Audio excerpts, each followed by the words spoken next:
When I first met her, I never imagined that one day she would be the reason I learned one of the hardest lessons of my life.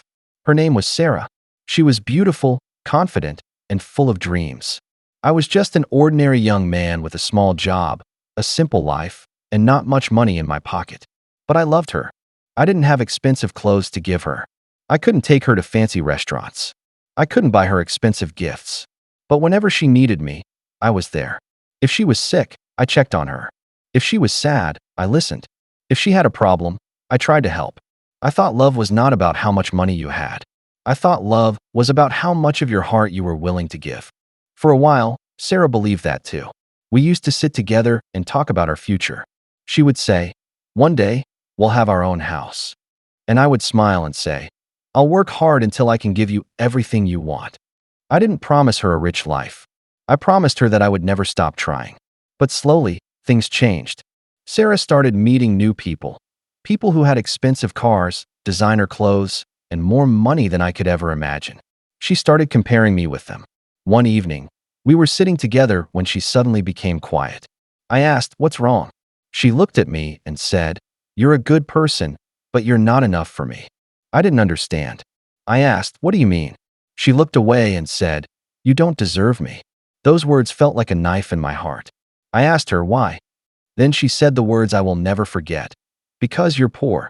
For a few seconds, I couldn't speak. I looked at her, hoping she would laugh and say she was joking. But she didn't.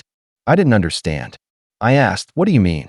She looked away and said, "You don't deserve me." Those words felt like a knife in my heart.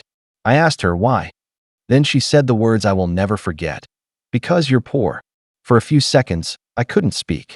I looked at her, hoping she would laugh and say she was joking. But she didn't. She continued, "I want a better life. I want someone who can give me everything. I don't want to struggle." I swallowed my tears and asked, "So after everything we've been through, my money is what decides whether I'm worthy of you?" She didn't answer. That night, I went home alone. I sat on my bed and looked at my hands. Those hands had worked every day. Those hands had helped her when she needed me. Those hands had held hers when she was afraid. And suddenly, I felt ashamed of them. I thought maybe she was right. Maybe I wasn't good enough. Maybe being poor really did make me less valuable. For several weeks, I was broken. But then I realized something. Being poor was my situation. It was not my identity. I didn't have money, but I had ambition. I didn't have a luxury car, but I had dreams. I didn't have a big house, but I had a heart that knew how to love. So I stopped begging Sarah to stay. I stopped trying to prove my worth to someone who had already decided that my bank account was more important than my heart.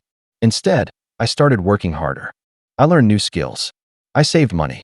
I started a small business on the side. There were days when I failed. There were nights when I wanted to give up. But every time I remembered her words, "You don't deserve me because you're poor," I turned the pain into motivation. Years passed. One morning, I was standing outside my own office. It wasn't a huge building. It wasn't a millionaire's company, but it was mine. I had built it from nothing. Then I heard someone call my name. I turned around. It was Sarah. She looked at me and smiled. "I heard you've become successful," she said. I nodded. She looked at my car, my office, and the people working for me. Then she said, "Maybe we made a mistake. Maybe we should try again." I looked at her quietly. The old me would have been desperate to hear those words. But I wasn't that person anymore. I smiled and said, "Do you remember when you told me I didn't deserve you because I was poor?" She lowered her eyes. "I remember." I took a breath. "Back then, I thought you were right. I thought money made me less worthy." Then I smiled. "But you taught me something." She asked, "What?" I said, "You taught me that I should never measure my value by someone else's opinion." She became silent. I continued, "I loved you when I had nothing.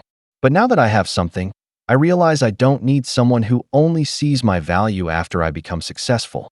She looked at me with tears in her eyes. "Are you saying you don't want me anymore?" I nodded. "I'm saying I finally understand that I deserve someone who believes in me when I'm still building my life, not someone who only wants me after I've reached the top." Then I walked away, not because I hated her, not because I wanted revenge, but because I had finally learned to respect myself. That day, I understood something important. The right person will not love you because of what you have. They will love you because of who you are. Money can buy a beautiful house. It can buy an expensive car. It can buy luxurious gifts. But money cannot buy loyalty. It cannot buy a genuine heart. And it cannot buy someone who stays beside you when you have nothing. So if someone leaves you because you're poor, don't spend your whole life trying to prove them wrong. Build yourself, work hard, become stronger. But don't do it to make them regret leaving. Do it because you deserve to become the best version of yourself. And one day, you'll look back and realize, losing them wasn't the end of your story. It was the beginning of finding yourself.